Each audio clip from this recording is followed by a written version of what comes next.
오늘 제목은 관심을 돌리십시오. 그런 말씀입니다. 정치인들은 굉장히 바쁘죠. 장관들은 아침, 점심, 저녁 예약이 한 달 내내 있다고 해요. 집에서 밥을 먹을 수가 없고 많은 사람들을 계속 만나야 하는데 장관이 바쁘니까 대통령은 얼마나 바쁘겠어요. 우리나라 같은 작은 나라의 대통령도 이렇게 바쁜데 우리나라의 10배, 20배 이렇게 큰 나라에서 통치하는 사람들은 훨씬 더 바빴겠죠. 모세가 찾아갔던 바로도 매우 바쁜 나라의 큰 왕이었습니다. 바로는 어느 날 도망자가 되어 사라졌던 모세가 자신의 앞에 나타나 수백만 노동인구를 가나안으로 가려는 시도를 보면서 이것은 왕실에 대한 저항이다 그렇게 해석하고 절대로 안 되지 이렇게 막아서려고 했습니다. 이스라엘 사람들이 수가 늘어가는 것도 막아야 했지만 동시에 이 많은 노동력을 내어 보내서 국가의 어떤 힘이 빠지는 것도 막아야 했던 것입니다. 바로는 모세가 말하는 하나님 백성을 보내라는 요구와 함께 더욱 강한 정책으로 그렇게 할 수는 없다는 것을 그 뜻을 분명히 했습니다. 바로 모세의 등장으로 백성들은 더 큰 미움을 당했고 더 강한 정책으로 고통을 당하게 되었죠.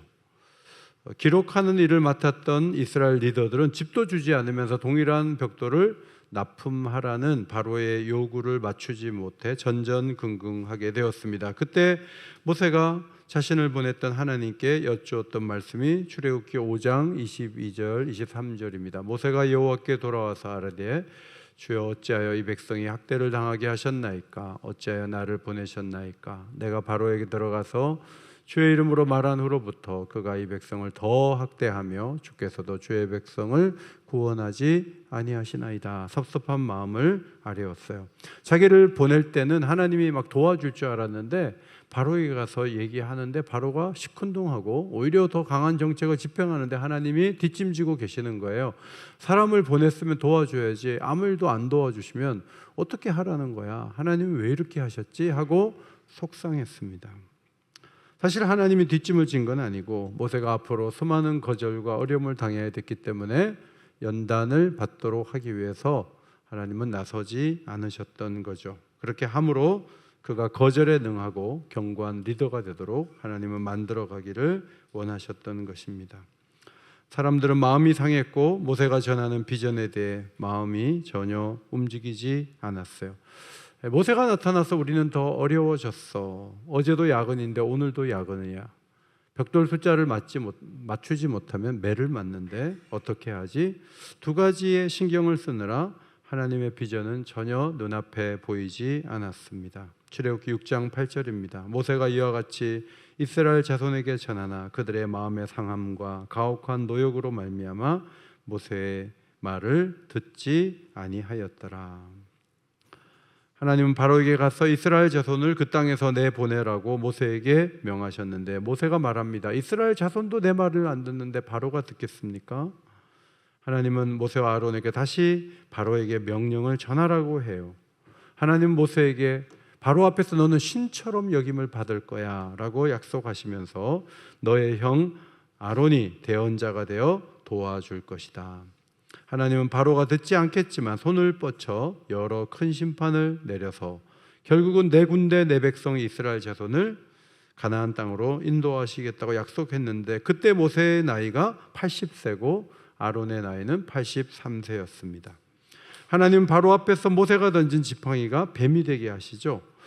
바로도 요술사들을 불러서 지팡이 던지는데 놀랍게도 따라하는 거예요. 지팡이가 막 뱀이 돼요. 똑같잖아요.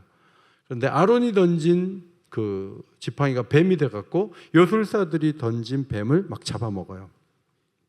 삼켰죠. 그러니까 하나님이 이루신 역사가 더 크다는 걸 보여줬지만 바로는 물러서지 않죠. 하나님 바로에게 명하라고 합니다. 이제 그 뱀이 됐던 지팡이를 나일강을 치면 그러면 피로 쫙 변한다는 거예요. 십계라는 영화 보면 그 장면이 나오잖아요. 물에서 악취가 나고 고기가 죽고 사람들이 물을 마시지 못하는 상황이 될 거라고 얘기해 라고 말씀하셨습니다. 정말 하나님께서 말씀하신 대로 나일강은 피로 물들었습니다. 나무 그릇, 돌그릇 안에 떠놓은 물조차도 피로 바뀌었습니다. 그 모습을 보고 바로도 물을 갖다가 요술사에게 명했더니 요술사들이 그 물을 피로 만들었어요. 바로는 그 모습을 보여주면서 나도 할 수 있는 일이야, 하나님만 하는 게 아니고 나도 해 라고 생각을 했습니다. 그리고 모세와 아론의 말을 거부하죠. 놀라운 것은 온 세상이 피로 물들고 식순환이 심각한 상황에서 바로의 반응이 놀랍지 않습니까? 23절입니다. 같이 한번 읽겠습니다. 시작. 바로가 돌이켜 궁으로 들어가고 그 일에 관심을 가지지도 아니하였고. 자, 그 일은 피의 문제가 해결되는 것과 이스라엘 백성들을 내보내면 고통이 그칠 것이라는 하나님의 어떤 통보에 대해서 관심을 갖지 않았다. 시급한 일은 지금 물 문제잖아요. 비가 한 달만 안 와도 두 달만 안 와도 대통령실에서 막 회의를 하는데 바로는 지금 온 나라가 물을 구하지 못해서 사람들이 목말라서 고생하고 있는데 세상이 원래 회복되는 그 일에 관심이 없었다. 바로는 태연하게 보이려고 했습니다. 그래서 어떻게 됐나요? 24절, 애굽 사람들은 나일 강물을 마실 수 없으므로 나일 강가를 두루 파서 마실 물을 구하였더라. 그래도 피가 나면 먹을 게 없는 건데 하나님께서 조금씩 물을 마실 수 있도록 해주셨을진 모르지만 강물 자체가 피로 변했기 때문에 식순환은 매우 심각한 상황이 되었습니다. 그럼에도 불구하고 바로는 하나님의 말씀에 관심을 기울이지 않았고 모세의 요구에 마음을 닫았습니다. 저는 바로가 관심을 왜 갖지 않았을까, 그것을 묵상하면서 크게 4가지 이유가 있었다고 생각해요. 첫 번째로 모세는 약해, 이스라엘 백성들은 우리 노예야, 이 생각을 했기 때문에 말을 안 듣는 거죠. 형과 나타난 모세는 이미 고령이잖아요. 지지 세력도 없고 군사를 움직일 수 있는 어떤 군사적 리더십을 갖고 있는 것도 아니에요. 종으로 부리고 있던 이스라엘 백성들은 그저 벽돌을 찍어내는데 급급할 뿐, 그들은 자유를 위해서 뭔가 할 수 있는 훈련이 안 돼 있었기 때문에 바로는 저항을 못하지라고 판단을 했어요. 나일강이 피로 물든다 할지라도 이스라엘 백성은 여전히 노예야, 못 가지. 여기서 벽돌이나 찍고 우리의 노예로 살아야지. 모세는 약해. 모세가 할 수 있는 것은 뭐 마술 같은 건데 그런 걸로 어떻게 자기 백성을 이끌어낸다는 거야. 나는 뜻을 바꿀 생각이 전혀 없어 라고 바로는 생각을 했던 것이죠. 사실 세월이 많이 흘러서 모세의 조상이 어떻게 애굽에 정착했는지에 대해서 바로는 잘 인정하지 못한 것 같아요. 야곱의 후손들, 특별히 요셉의 공적으로 애굽이 살았잖아요. 애굽에 많은 사람들이 생명을 얻었잖아요. 그런데 바로는 번성하지 못하게 하고 위협적인 존재인데 이들을 더 억압해서 노예로 부리려고만 했던 것이죠. 여러분, 사람들이 교회를 함부로 대하는 이유 중에 하나는 교회 교인들이 좀 모자래 보여서 그래요. 교회는 별 것 없다라고 그들이 판단하기 때문에 그래요. 니케아 공의회는 교회는 하나이고 거룩하며 보편적이고 사도적이라고 선언했습니다. 그러나 이 말씀 속에 교회는 하나이면서도 다양해요. 오늘 여기 시니어들도 있지만 앞에서 아까 이렇게 율동을 한 어린 우리 자녀들도 있고 여기 유년부 아이들도 있고 다양한 사람들이 교회로 모이고 있죠. 교회는 거룩하지만 다양한 은사를 가지고 열매를 맺고 살아가고 있는 공동체예요. 교회는 보편적이기도 하지만 교회는 지역적인 특색을 가지고 있어요. 교회는 사도적이지만 예언자적인 활동을 통해서 하나님이 일하시는 공동체, 세상에 생명이 무엇인지를 보여주시고 생명으로 초대하는 공동체로 교회가 서 있는 거예요. 12사도의 교훈이라는 글을 보면 주여 주의 교회를 기억하셔서 온갖 악에서 구하시고 주의 사랑으로 완성하소서, 사방으로 주의 교회를 모으셔서 그 교회를 성도들을 주께서 미리 마련해 두신 주의 나라로 인도하소서, 그런 기도문이 있어요.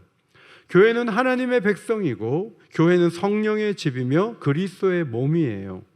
교회는 약속과 지시를 받으며 그 때문에 생명을 얻는 놀라운 공동체입니다. 한스킹이라는 신학자가 교회가 이스라엘 백성처럼 여겨져 아무리 분별력이 없고 비루하고 심지어는 주님을 배반하는 모습을 보인다 해도 보라, 나는 세상 끝까지 너희와 항상 함께 있을 것이라는 주님과의 유대관계를 보존하면서 주님의 보호와 지원을 받는 특별한 공동체다라고 적었어요. 교회의 주인은 하나님이시고 진리의 기둥과 터로 교회는 존재하고 있습니다. 오늘 모세가 데리고 나가려고 하는 그 사람들은 광야교회 멤버들이었어요. 그들을 어떻게든 종으로 잡아버리면서 예배드리지 못하게 막으려고 하는 것은 사탄의 역사죠. 그가 하나님이 세우려고 집을 세우려고 하는데 바로가 그 세우는 것을 막을 수 있느냐? 못한다. 이것이 성경의 가르침이에요. 교회가 가려는 방향과 반대 방향으로 가려는 바로는 사탄이 원하는 대로 하는 것이고 하나님을 대적하고 결국은 심판을 받게 되는 겁니다.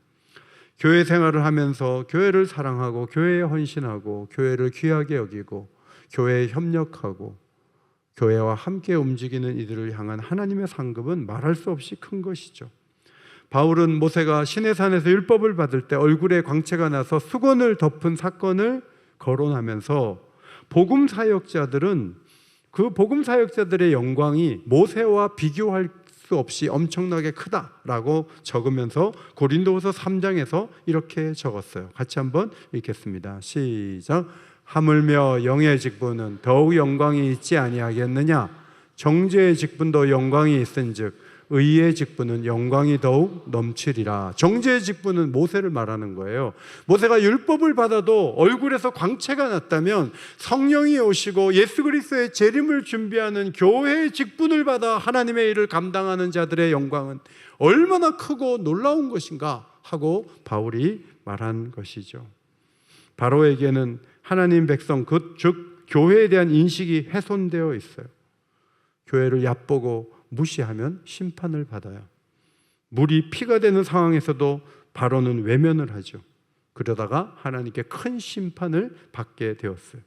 우리는 바로가 보였던 모습 반대로 행하면 되죠. 교회를 영광스럽게 여기고 교회를 소중히 여기며 교회를 통해서 하나님이 일하신다는 것을 기억하고 상대가 나와 다르고 상대가 초라해 보여도 저 사람이 교회다라는 생각을 가지고 손을 내밀고 따뜻하게 사랑할 수 있다면 하나님은 우리의 마음, 우리의 생각을 귀하게 받으시는 거예요. 두 번째, 바로는 요술사들도 기적을 보여주니까 모세의 기적이나 요술사의 기적이나 마찬가지가 아닌가 그렇게 생각했던 것 같아요.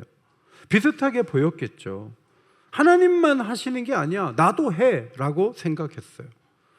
그래서 요술사들 통해서 개구리도 올라오게 할 때 올라오게 하고요, 티끌이 이가 되게 하는 것도 요술사들이 막 희한하게 하는데 이것은 뒤에서 마귀가 받쳐주는 거죠. 그런데 놀랍게도 바로는 그 다음 파리재앙, 온역재앙이 있을 때 요술사들을 부르지 않아요. 왜냐하면 그것은 모두 애굽을 파괴하는 재앙이었기 때문에 자기도 거기에 가담해갖고 더 파괴적으로 일할 수는 없었어요. 그 다음 악성 종기가 모든 사람에게 임했을 때 요술사들도 종기 때문에 설 수가 없는 상황이 되었어요. 그들도 심판의 대상이 되고 말았던 거죠. 출애굽기 8장 11절 앞에 보시고 읽습니다. 시작.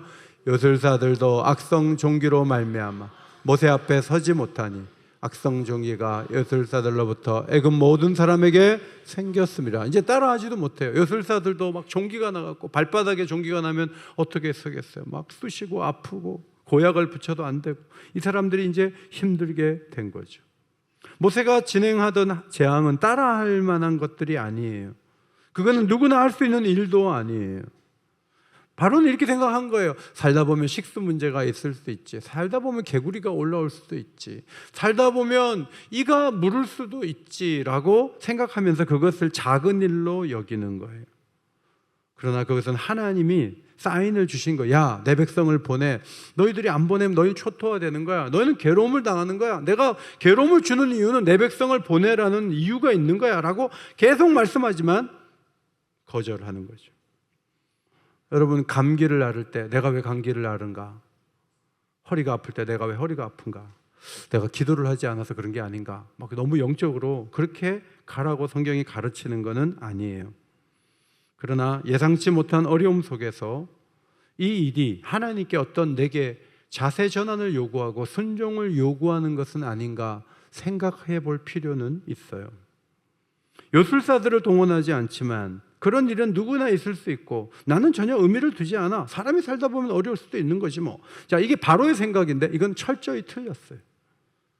여러분, 재앙만이 아니라 하나님은 좋은 것도 주실 수 있는 분이잖아요. 어떤 좋은 일이 있어요. 그러면 뭐 하나님만 줘? 살다 보면 누구나 예수 안 믿어도 좋은 거 받던데 뭐 괜찮아. 이렇게 좋은 것조차도 의미 부여를 하지 않는 분들도 적지 않게 있어요. 그러나 제가 목요일날 설교를 말씀을 전한 것처럼 인생에게는 근본적으로 해결되지 않는 문제가 몇 가지 있어요. 첫 번째, 인생은 너무 짧아요.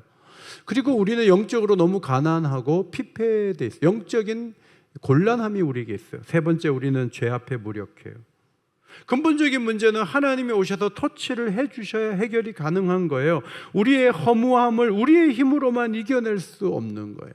어제도 어떤 목사님 만났는데 교인들 가운데 정말 똑똑하고 막 상위 1% 안에 들어가지고 막 너무 똑똑하다 보니까 막 너무 집중해가지고 목사님의 상담을 막 계속 해야 되는 거예요. 너무 그냥 힘들어가지고.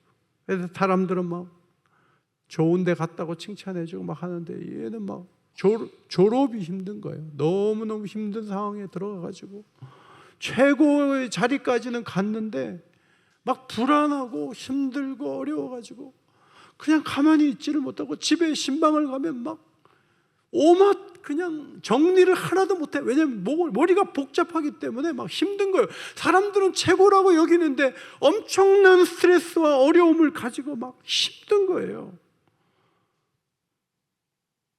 여러분, 교회는 하나님이 주시는 어떤 은혜를 계속 공급하는 역할들을 하잖아요, 교회가. 그럼 그런 거는 딴 데서도 받을 수 있어. 막 이렇게 생각하지만 사실은 신앙생활을 중단을 해놓고 보면 정말 교회가 줄 수 있는 것들을 다른 데서 얻을 수 있느냐? 친구들에게서 어떤 취미생활에서 어떤 해외로 가가지고 얻을 수 있느냐 하면 그렇지 않아요. 천주교에서는 성당에 나가지 않거나 신앙생활을 중단한 성도들을 냉담교우라고 불러요. 그런데 그들은 활동을 중단했을 뿐만 아니라 교회에서는 은혜의 통로가 차단된 사람이다, 그렇게 보는 거죠. 우리도 교회 생활을 중단하고 신앙생활을 더 이상 하지 않고 교회에 안 나오는 분들도 계세요. 근데 심리적으로 교회를 안 나오는 사람들에게 무슨 생각이 있냐면 교회 밖에서도 어느 정도 뭔가를 얻을 수 있고 견딜 수 있다는 생각을 하는 거예요. 너무 불안해하면 교회에 오겠죠. 그런데도 몇 년 동안 교회를 안 오는 이유는 딴 데서도 뭔가 얻을 수 있고 그것도 괜찮다는 생각을 하기 때문인데, 심사는 바로의 심사하고 통해요. 요술사의 마술행위와 하나님의 능력을 구분 못하니까 하나님 하시는 말씀을 안 듣는 거예요. 여러분, 근본적인 것은 하나님이 좌우하시는 거죠. 마술사가 해주는 거 아니에요. 하나님만이 왕이시고 하나님만이 통치자시고 언젠가 모든 것을 주관하시는 분인 것을 보게 될 거예요. 시편 24편 1절을 앞에 보시고 읽겠습니다. 시작.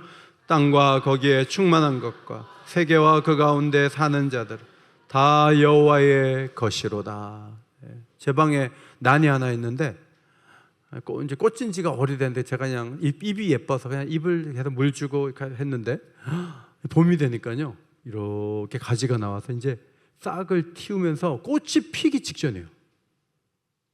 야, 하나님이 이 생명을 통해서 꽃을 피우시기 직전이니까 저는 그걸 보면서 다음 주쯤에는 꽃이 피겠다. 사람이 하나요? 하나님이 하시는 일들이 얼마나 많은지 몰라요. 이 세계와 그 가운데 있는 것 다 주님의 것이죠. 세 번째, 바로는 여호와 하나님의 능력에 대해서 희미하게 생각한 거예요. 바로에게 지팡이가 되는 기적을 하나님 먼저 모세를 통해 보여주셨고 나일강이 피로 물드는 상황을 안겨주셨어요. 그리고 자신의 거역했다가는 큰일 난다는 걸 계속 암시를 주시는 자잖아요. 근데 바로는 마술사도 할 수 있어 라고 생각하면서 나는 너무 바쁘고 모세의 얘기에 관심을 기울일 정도로 나는 한가하지도 않고 그의 주장대로 내가 승인할 이유도 없지라고 생각하면서 관심을 끌려고 했어요. 근데 문제는 하나님께서 뱀이나 보여주시고 피를 좀 보게 하신 다음에 끝나느냐 하면 하나님은 자신의 뜻을 성취할 때까지 절대로 안 물러난다는 게 중요해요. 하나님은 끈기 있게 밀어붙이시는 분이거든요. 그래서 피의 재앙이 끝나면서 이제 살만하게 돌아갈 것 같지만 하나님은 그 다음에 계속 준비하고 계세요. 계속 밀어붙이세요. 나중에 10가지를 듣고 손을 들다가 다시 손 내리고 쫓아왔는데 11번째 재앙은 홍해에서 보여주시는 거죠. 애굽 전체가 초토화되고 왕권이 무력화되는 거예요. 하나님은 한 번, 두 번 시도하다가 내가 포기하지 뭐 뒤로 물러나는 분이 절대로 아니에요. 그래서 여러분이 싸울 때 하나님하고 싸우면 안 돼요. 하나님은 안 물러나세요. 엄마는 이길 수 있어도 하나님은 못 이겨. 하나님은 안 물러나세요. 전 자랄 때 엄마를 이긴 적이 몇 번 있었어요. 엄마가 내가 너무 주장하면 이제 져주시더라고요. 근데 하나님은 그러지 않아요. 하나님은 끈기 있게 일이 이루어질 때까지 자신이 하고자 하는 일을 진행하는 강력한 분이거든요. 이걸 잘 몰랐어요. 바로가 그 정도로 센지 몰랐어요. 피재앙이 끝나면 개구리가 올라오고, 개구리 재앙 끝나면 이가 막 들끓고, 파리가 막 와서 고통을 주고, 가축이 병으로 쓰러진 다음에 사람들이 종기로 쓰러지고, 그 다음 우박이 내려 초토화시킨 그 땅에 메뚜기가 내려서 푸른 모든 잎을 다 먹어버려요. 그 다음에 흑암이 세상을 가둔 다음에 바로의 장자로부터 맷돌되어 있는 여종의 장자에 이르기까지 모든 가축이 처음 난 것까지 다 죽게 하실 계획을 하나님이 세워놓으신 걸 몰랐기 때문에 피재앙에서 한번 해볼까 하는 거죠.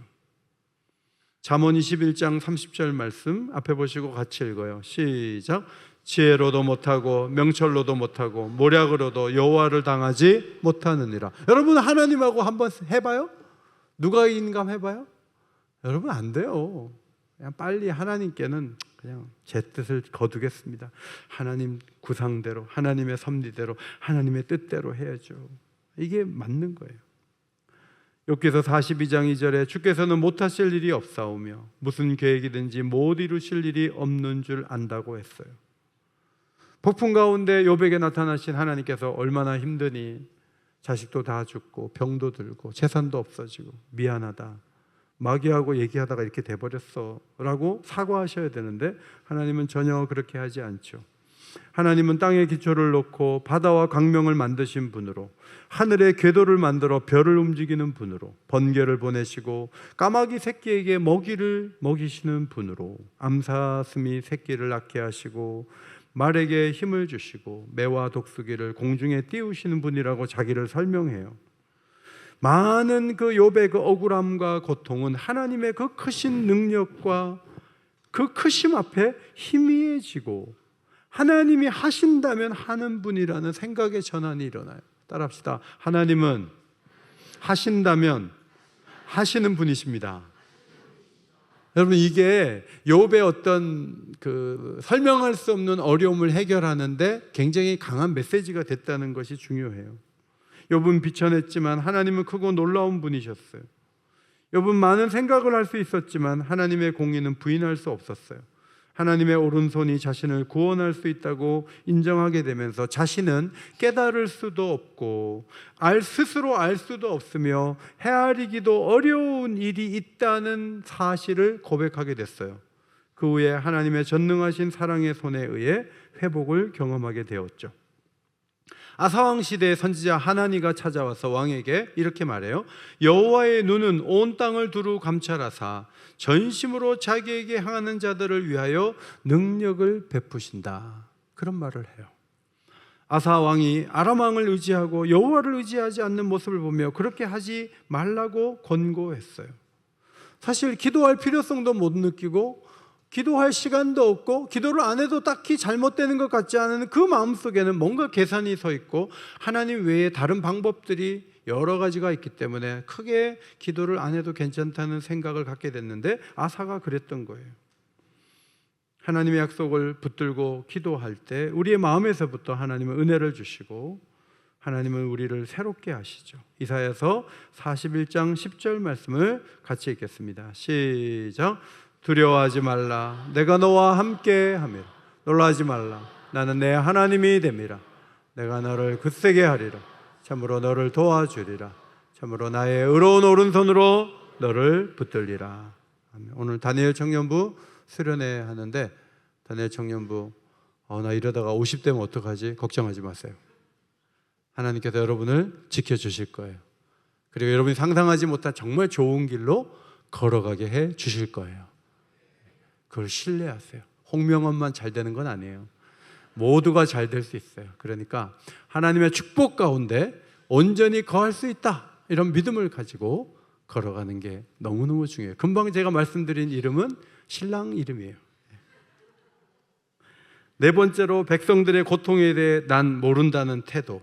자, 물을 얻을 수가 없어서 막 강가에 흙을 파고 막 물을 구하고 백성들은 고통하는데, 바로는 지금으로 말하면 냉장고 안에 물이 있는 거예요. 자기는 살만한 거예요. 사람들이 어디서 구했는지 갖고 와서 먹을 수 있었고 음식도 먹고 자기는 살 수 있는 거예요. 그런데 백성들은 죽어가고 있는데 자기는 그냥 살만한 거예요. 이게 문제예요. 양치기 모세 말을 내가 들어? 그건 수치야. 협상 없어. 난 관심 없어. 하나님 몰라. 이렇게 하면서 그동안의 백성들은 막 깨지는 거예요. 백성들의 모든 재산들이 지금 다 사라지고 있는 판인데, 앞으로 큰일 났는데, 그는 자기 왕권 유지하고 자존심 손상 때문에 전전긍긍하지도 않고 그냥 가만히 있는 거예요. 여러분, 기독교 신앙은 하나님 영광이 최우선이잖아요. 자기의 자존심이 두 번째죠. 우선은 하나님의 영광이에요. 자, 시편 115편 1절 말씀이에요. 같이 읽겠습니다. 시작. 여호와여, 영광을 우리에게 돌리지 마옵소서. 우리에게 돌리지 마옵소서. 오직 주는 인자하시고 진실하심으로 주의 이름에만 영광을 돌리게 하소서. 이스라엘을 위해서가 아니라 하나님이 기도 응답을 해주는 것조차도 하나님 자신의 이름을 위한 거라는 거예요. 예수님께서 주기도문 가운데 우리 자신을 위해서 기도하는 게 아니라 하나님의 영광을 위해, 하나님의 이름을 위해서 기도하라고 먼저 가르쳐 주신 거잖아요. 그래서 모든 일을 할 때 하나님께 영광이 되겠는가? 자, 오늘 시니어들이 볼 때 모르는 노래가 몇 곡 있었지만 젊은 청년들이, 어린이들이 저렇게 즐겁게 부른다면 하나님께 영광이 되면 되지. 내가 알고 모르고 뭐가 중요해요? 다음 세대가 이렇게 좋아가지고 막 부르면 나도 따라 부르다 보면 익히게 되는 거죠. 우리가 임예송 처음 시작할 때 교인들 절반이 못 불러가지고 쩔쩔맨데 지금은 눈 감고 부르고 있어요. 자꾸 부르면 익숙해지는 거예요. 하나님이 영광을 받으시는 게 중요해요. 처음부터 내가 아는 노래를 불러라, 그게 아니고 하나님께서 영광을 받으시면 된다, 이게 중요하죠. 고린도전서 10장 33절이에요. 나와 같이 모든 일에 모든 사람을 기쁘게 하여 자기 자신의 유익을 구하지 아니하고 많은 사람의 유익을 구하여 그들로 구원을 받게 하라. 이게 바로와 반대되는 사상이에요. 자기의 유익보다 많은 사람의 유익을 구하는 것이 신앙적인 태도인데, 바로에게는 이런 태도보다는 이기적인 태도가 더 강했다고 하는 거죠. 제가 주보에도 호주 선교사에 대한 글을, 책에 대한 인용구를 좀 넣었는데, 오늘 호주 선교사 2명을 소개하려고 해요. 첫 번째, 조셉 헨리 데이비스라는 선교사예요. 1889년 한국에 도착하자마자 그는 서울에 가서, 서울에서 부산으로 내려갈 때 길이 이리저리 가면 500km가 넘었대요. 20일 동안 걸어간 거예요. 하루에 막 25km씩 계속 걸었어. 여러분, 한국에 오자마자 쉬지도 않고 20일을 걸었으니까 얼마나 힘들었겠어요. 가다가 천연두 걸리고 폐렴에 걸렸어요. 부산에 도착하고 다음날 죽었어요. 선교하지도 못했어요. 그런데 데이비스 선교사의 순교 소식을 듣고 호주에서 감동한 많은 호주 청년들이 줄지어서 한국 선교를 자원해서 갔던 거 아닙니까? 우리 교회 김주식 선교사님이 돌아가셨는데 우리 교인들 가운데, 청년 가운데 홍성남이라는 청년이 있었어요. 그 청년이 지금 우간다에 가 있어요. 부부가 태권도 선교한다고.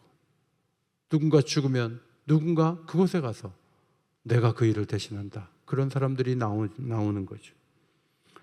그 다음 거드룻 네피어라는 선교사, 여자 선교사예요. 부산 동네 여고의 전신인 일신여학교 설립에 참여해서 사역하던 중에 어린 딸이 전염병으로 죽었어요. 슬픔 속에서도 조선의 여성들을 교육하는 일에 헌신하고 본인도 풍토병으로 건강을 잃으면서 끝까지 자리를 지켰어요. 자녀를 땅에 묻으면서도 조선 사람들을 위해서 특별히 소외된 조선의 여성들에게 큰 위로와 용기를 준 분입니다.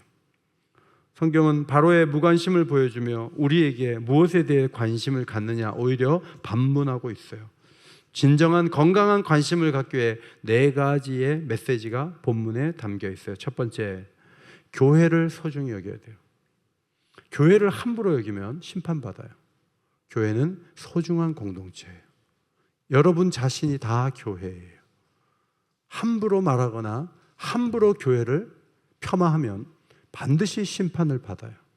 왜냐하면 하나님께서 세우신 주님의 몸이기 때문에 서로가 서로를 존중하고 귀히 여겨야 하나님은 기뻐하시는 거예요. 두 번째, 세상보다 훨씬 더 큰 일을 이루시를 하나님을 바라봐야 돼요.